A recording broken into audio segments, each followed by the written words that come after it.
Hola, hola, friends. This is Gabby.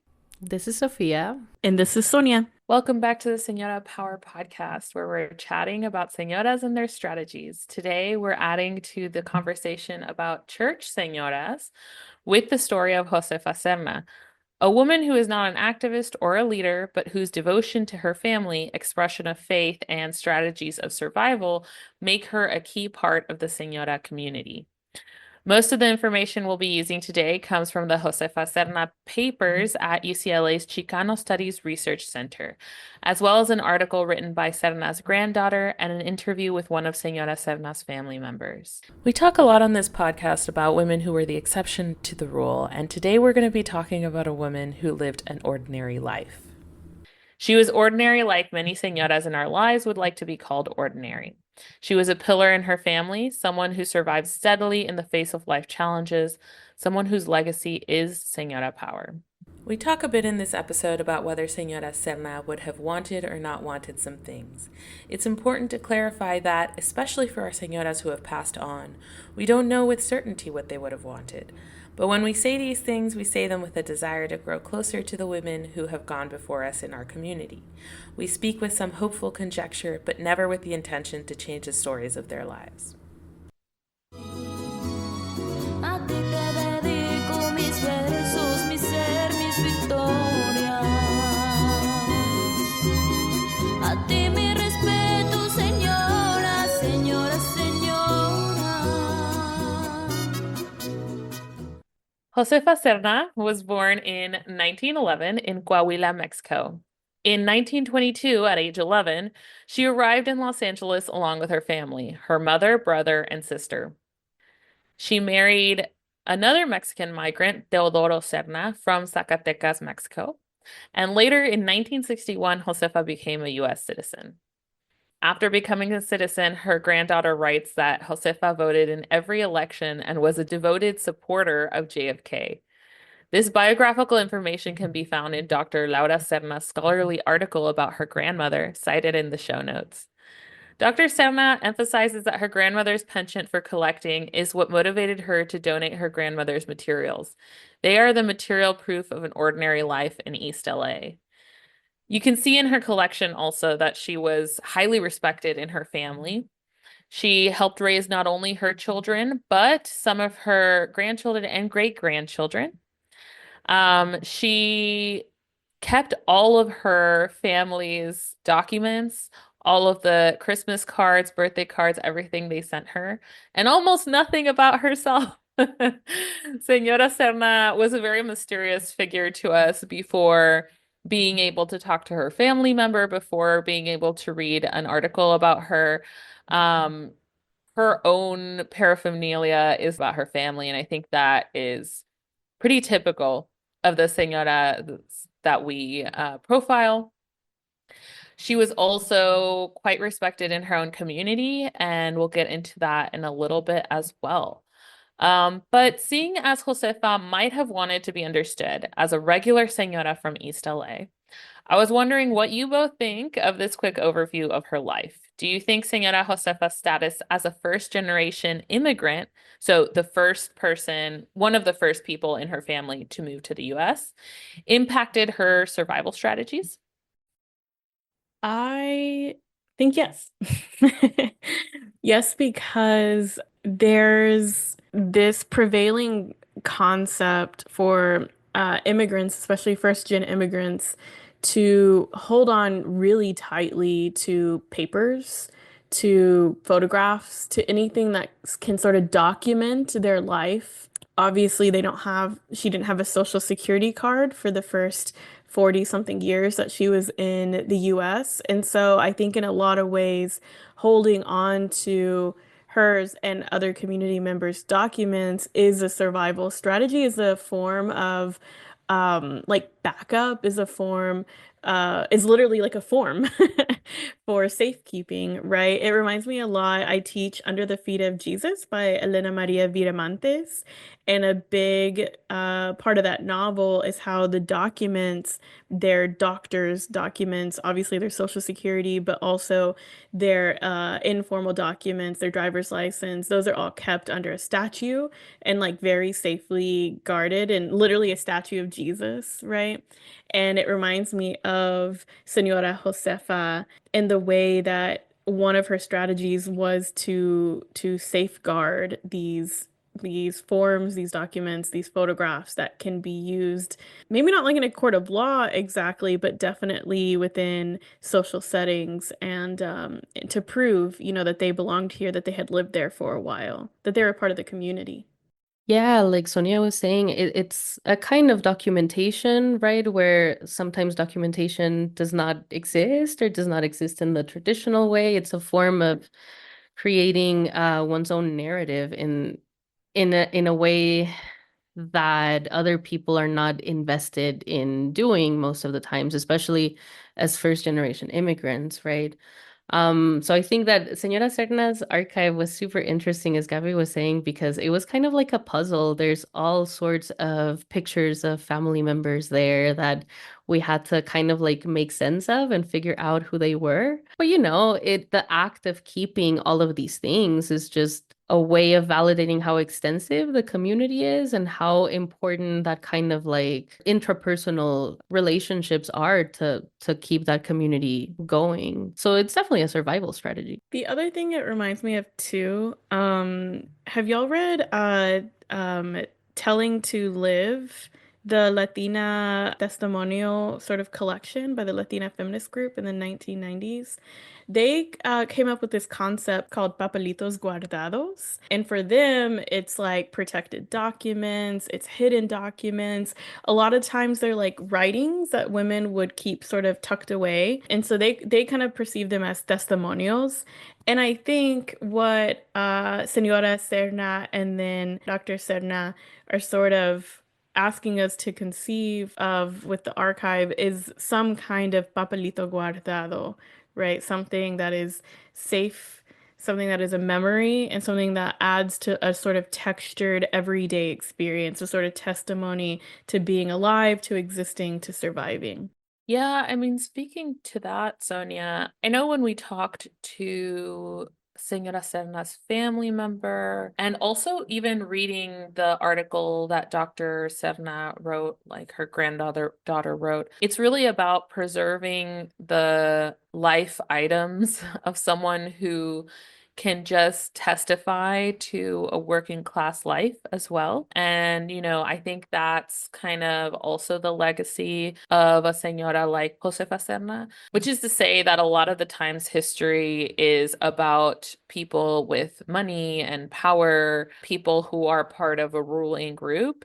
And when you get the materials of the daily life of someone who's not within that group, it's actually pretty rare that that is stored away and kept for posterity in a public place.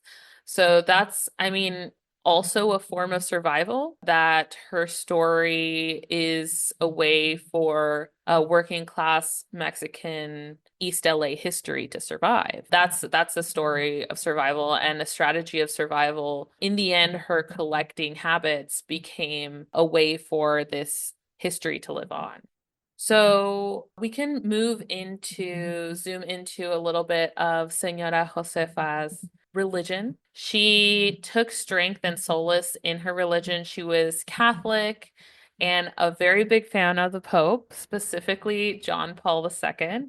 And if you all don't know, John Paul II is peak Señora icon. Like the way that young people, and I sound ancient, I promise I'm not like that old, but the way that young people are fans of BTS, the Korean pop band, that's how Señoras are fans of Pope John Paul II. Okay. But why? As like an ex-Catholic, I don't understand. Yeah, no, because Pope John Paul II was a pivotal figure for a lot of Catholics. I would say also, especially women Catholics. Pope John Paul II was kind of the figure that spearheaded what's called Vatican II, which will come up probably in this podcast a lot. Vatican II was this moment in the Catholic Church or Catholic history when the church changed a lot of its policies or ways of being from being very, very traditional to being a little bit more open to the population. So one example that I use a lot is that it used to be that mass or, services on Sundays were in Latin only, like they were said in Latin, period. The people who argued for this say that this is kind of unifying factor and that everyone kind of knew the structure of the church. Everyone who was Catholic knew the structure of the mass. And so you could follow along no matter what language you spoke. The other argument, and the reason we no longer have Latin mass, is because it's very hard to build a spiritual connection with a text that is not in a language that you understand or can relate to. So what happened after Vatican II, which happened around the 60s, 50s, is that mass was able to be given in whatever the regional local language was. So that's one shift out of many that came out of Vatican II. And so Pope John Paul II was seen as kind of a progressive pope for his era, which I think now an analysis of whether or not this was progressive would be slightly different, but I think that it's still, you can contextualize it within the moment as being a huge shift for an institution that hadn't changed for hundreds and hundreds of years. Okay, so this is, in summary, why Pope John Paul was so different, and also why I think that Señoras are huge fans. Pope John Paul, BTS of Señoras, because he was very much also like, women in the church need to be given their respect, right? Like, that women in the church should be serving, who serve in roles of volunteer or who are nuns or who are teachers, they should be respected too. And while I think that this is kind of an obvious situation, people had not been really saying that. I think people had been taking women's roles in churches for granted for a long time. So I think it's pretty significant to see this kind of widespread reality of really loving Pope John Paul II in Josefa Serna's life too, because it's kind of a sign of devotion that maybe gives us a peek into the way that Señora Serna was living her values. And when we went into her archive, it was actually evident that a lot of Josefa's life was marked by religious services and happenings. So there are a lot of prayer cards. There are albums and albums of prayer cards. And at first, I grew up seeing prayer cards as something that, just for people who don't know what this is, it's like a picture of a saint on one side, like this holy person in Catholicism on one side. And then on the back of it, it usually has a prayer that is related to that saint or that's related to something that saint did. So this can be given out. I mean, in my lifetime, I encountered this kind of in religion class or Sunday school or whatever. This is a way to teach children about prayers and stuff like that. But the prayer cards that Josefa had in her archive were tied specifically to people's funerals or first communions. She'd saved most of the prayer cards she received, or if people gave them to her and signed them, she also had that. And so it's kind of a catalog of the endings and the beginnings that she witnessed in her community. I think that's really cool because growing up, prayer cards in my community didn't necessarily have this tie to specific events or people. But the prayer cards she saved had people's names on them, people's birth dates on them, communion dates, death dates, and they became a very personalized thing within the framework of Catholicism for Señora Serna. There are also boxes with little partitions that have about 12 to 16 rosaries each in her archive, and they're all filled with these colorful beads. The family member that we interviewed about Josefa let us know that religion was a pillar of how she survived. She belonged to a working class background all her life, as we mentioned, but made sure that there was always money set aside to send the children in her life to religious school. I think looking through Señora Serna's archive was a testament of how not only Catholicism, but the Catholic Church was a way to structure her life, or was part of the infrastructure of her life. So now I wanted to ask you both about the particularities of being religious and collecting items. In my experience with Catholic señoras, the items that surround Catholicism are actually essential in their practices. So prayer cards, images of La Virgen de Guadalupe, rosaries, even like the shawls that some señoras wear to Catholic services. All of these things are essential to their practice. And so I wanted to know what y'all thought about her collecting interests and her religion. Why is it important to collect things? I think that it writing the name of a person on a physical thing and then having that as a reminder, as a memento, as a connection to that person, that just helps to, I don't know, solidify that feeling of belonging, that feeling of friendship, of community. And again, I think we're back to documentation, and it's not like she's writing these things to keep track of them, or she's keeping these religious objects in a way that gives her comfort. It's a physical reminder of a community that's there for her, I think. I definitely agree. And I think, it's so important to me that we got to talk to this family member and that we got to focus on what we're calling church señoras, because I have my own religious trauma. I have my own, feelings about the Catholic Church that have a lot of negativity, we'll say, or critique. But it's so, so important for me when we talk about these señoras to I want to say like set that aside, honestly, like set my own sort of engagement with the Catholic Church aside in order to like fully appreciate that the church was a real space of community. It was like a real, like a genuinely sacred space that is emotional, that is tied to the people in their lives, that that quote you gave us, religion was a pillar of how she survived. It is genuinely tied to day-to-day survival. And I think I fall into the trap at times of being quite dismissive of religion as something that can be empowering, as something that can be, you know, especially like organized religion, like the Pope, for example. I find it difficult, honestly, personally. But like here, this collecting of religious devotion items, I really actually, when I set all that aside, I genuinely get it. Because I even have rosaries that like my grandma has given me because she's very Catholic. And there's what I would call it affect, which is like a very academic term for a very deep sort of emotional and dynamic sort of engagement with an object or with anything. But specifically, these objects have these like almost like lives within themselves, like especially the funeral cards, right? And when they're signed, they have like different layers of meaning, of grief and sadness and love for that person, memory of that person moving forward. And yeah, so those are kind of scattered thoughts, but broadly, I can really, really appreciate how the church became the church and religious devotion items became a method for her to live day to day in East LA. Yeah, and I think that also helps me think about like the act of collection itself. Like saving for a rainy day is kind of like the thought I'm having here, right? And it's, I think, a similar concept within organized religion, perhaps. Like, whenever you go to the Catholic Church, you do the what is it called, Gabby, where you donate money. Donation?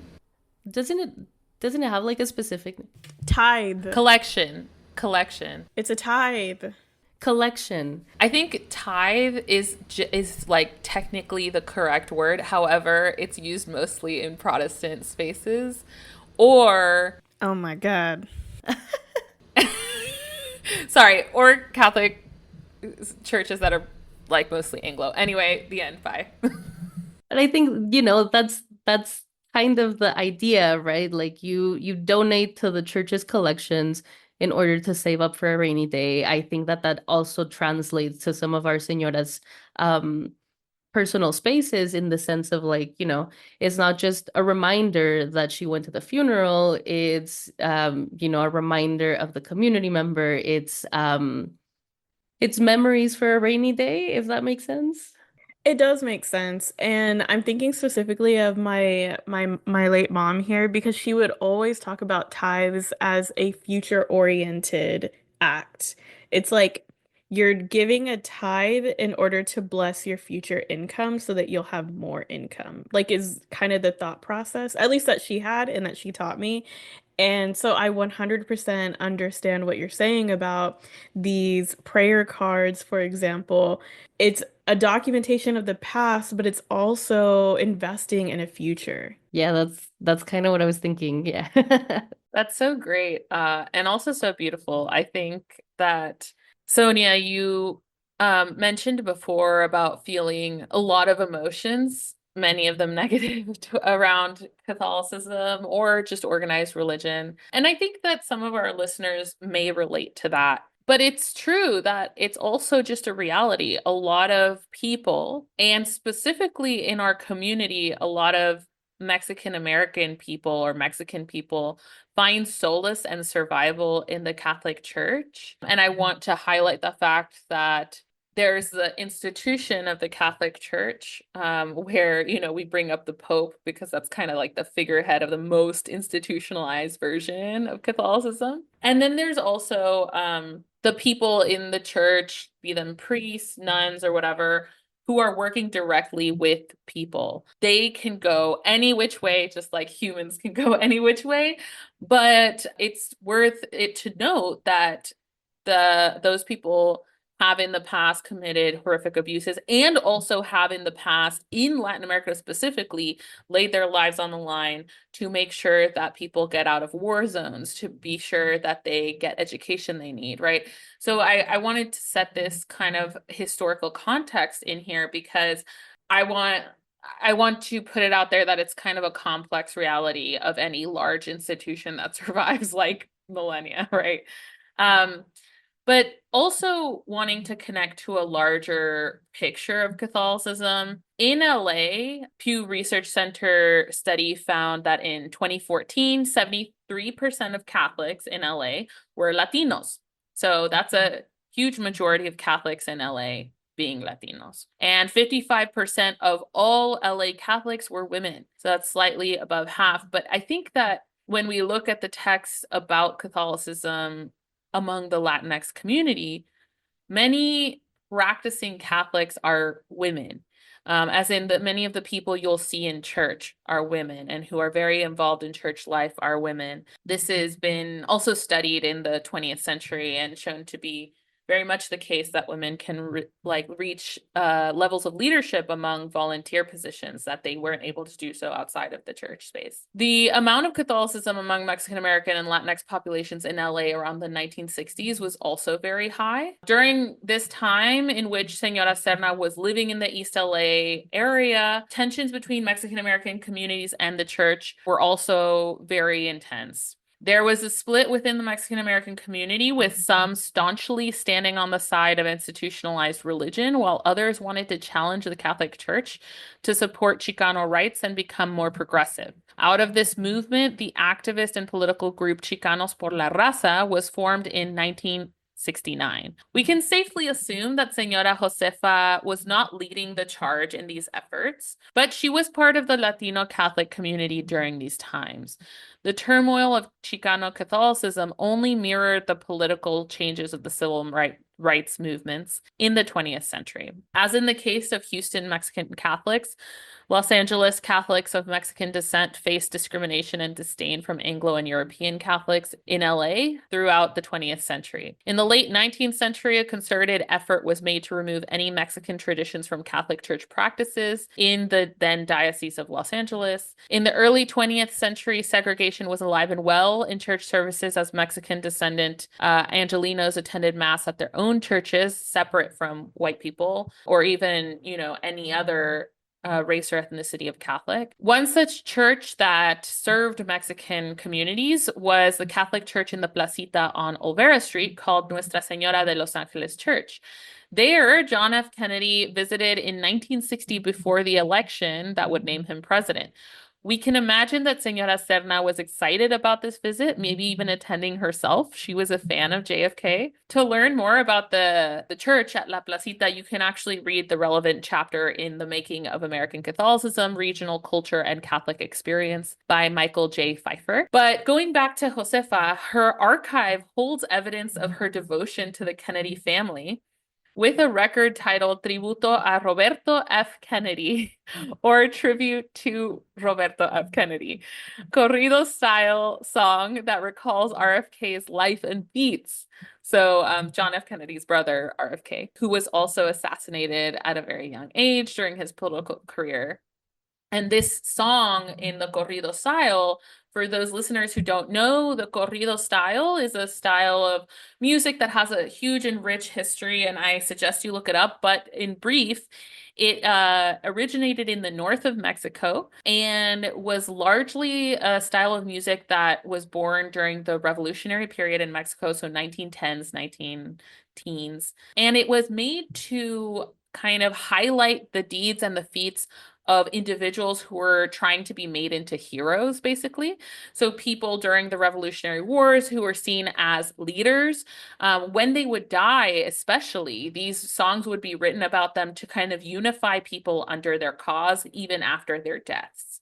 So this is interesting that we found this song, Tributo a Roberto F. Kennedy, that follows this style. So basically they're trying to establish, the singers of this song are trying to establish him as a sort of revolutionary hero or sort of mythical figure. Maybe in order to bring together Mexican, American, or Latinx people who spoke Spanish at the time under the flag of the Kennedys. Whether or not this was true is kind of conjecture as to the intention of the song, but I think it's very interesting that Josefa Serna had it in her archive, very well loved envelope that it was in. It was a vinyl, and the envelope that it was in had a lot of little doodles on it that showed kind of maybe contact with different younger members of the family, but definitely a well-loved recording. So Serna's hope for this political family, for the Kennedys, is actually quite common among Mexican Americans of the time. This intersection of Catholicism and outreach to the Mexican community made the Kennedys ideal political candidates for many señoras around the 1960s. And actually, another connection with Houston is that JFK also visited Houston before his assassination happened, right before his assassination happened, trying to bring in Mexican American support on the campaign trail. And I think that it's interesting that this kind of event links the señoras that we're talking about and this kind of sentiment of hope around JFK that has a lot to do with Catholicism and the way that Catholicism defined your life at that time, right? Because JFK was set apart for being kind of the first Catholic president. And I think that a lot of Catholic señoras at this time would feel this identity is very strong and very defining in their lives as well. So in light of this, I want to ask you both, is there a survival strategy to be found in religious and political devotion among señoras? This is a difficult one. I want to start out with something that may not answer the question, but I will just say I try to teach my students in my survey of Mexican American and Chicana literature course about this connection to RFK and JFK because it'll come up in the literature like a real quick reference to it, and they don't understand it. Like they understand that JFK is kind of seen as like almost a folk hero because of his assassination and because he had a at that time incredibly progressive sort of campaign. But like it's really hard to explain like why Mexican Americans in particular like loved like genuinely just had a deep attachment to JFK and to RFK and I guess the Kennedy family broadly. I do know that from the political angle, he was one of the first candidates to acknowledge Mexican Americans as a voting bloc, and so he specifically would go to barrios and Mexican American neighborhoods and campaign there. And so it was one of the first times I think that this community was acknowledged as a community that held power in the election in a democratic constitutional way. And so I think that acknowledgement of the community kind of impacted it from the political side, as well as you already said, his Catholic religion connected Mexican Americans to him as well. I wonder if there's also something to be said about like ordinariness. And I wonder if like the church space feels like an ordinary space for señoras because, you know, they go there every Sunday. They're used to like engaging in church activities. They're used to being around the church. It's an ordinary thing to do to go to church, even though you know, it represents all of this like organized religion, structured religion, etc. But I wonder if the fact that their Catholic beliefs are an everyday thing, an ordinary thing for señoras. I wonder if that connection to JFK, RFK's Catholicism also presents them not as these like, you know, mythical politicians that are like way up on the top, but maybe it lends a little bit of like ordinariness to their own figures in a way that I don't know, might be easier to hang on to. Yeah, they're relatable. They're Maybe. relatable. Yeah. As far as a survival strategy between political and religious devotion, I'm thinking of Dr. Serna's article where and also the archive, where there were all these notes to Señora Serna whenever she became a citizen. I have the article here. One of them says, I congratulate you for having joined the ranks of a country that today personifies liberty and democracy. Just don't forget the land of your parents that each day comes closer to that same ideal, liberty and democracy. I think that it's super interesting that immigration here is really, really tied into this idea of politics, which is also at the crux of religion, right?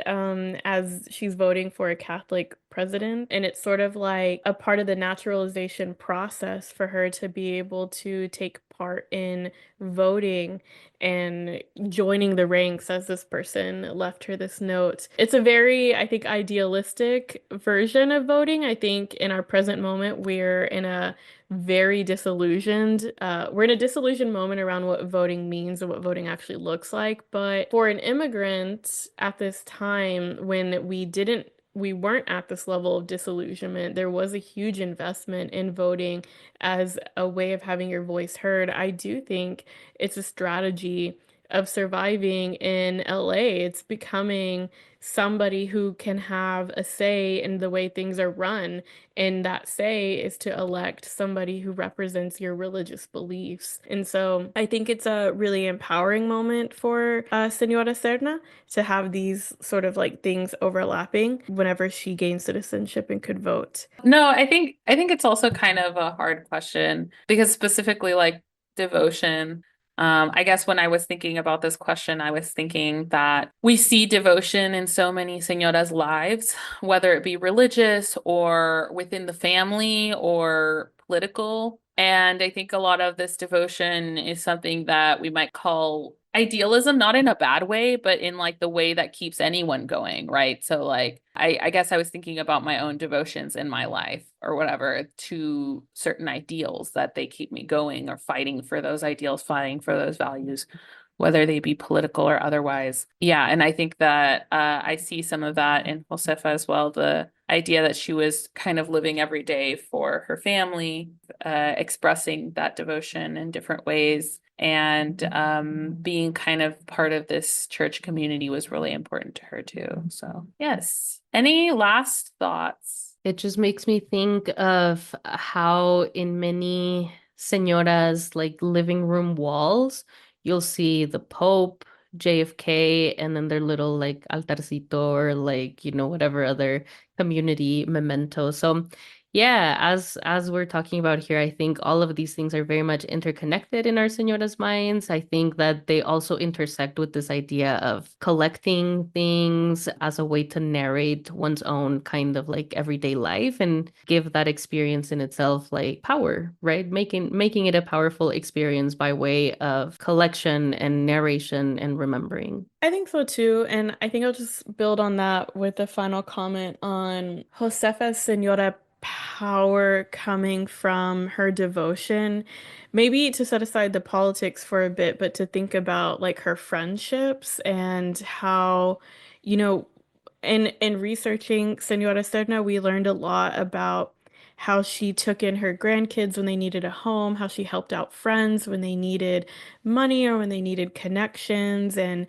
there's more notes in her archive that speak to her as the most valued person in East LA in this barrio, as somebody who they treasure deeply and as like a real true friend. And I think her devotion to her friendships in her community is a form of Senora power, is a form of being respected and giving respect to people to the point of being like a pillar in the community, somebody that they can go to for advice, somebody that they can go to if they need help. And so maybe she wasn't the first, white collar worker in LA, or maybe she wasn't the first political leader of some kind. She still fits our definition of Senora power because of her devotion in these ways. Yeah, what a good note to end on. Thank you for joining us on this adventure to understand an everyday Catholic Señora. I think there's something really special about being just another part of your community, just another member of your own family. Hopefully one day I too can be an ordinary señora. I hope you'll join us next episode for a plática about Catholic señoras and their habits. Hasta entonces.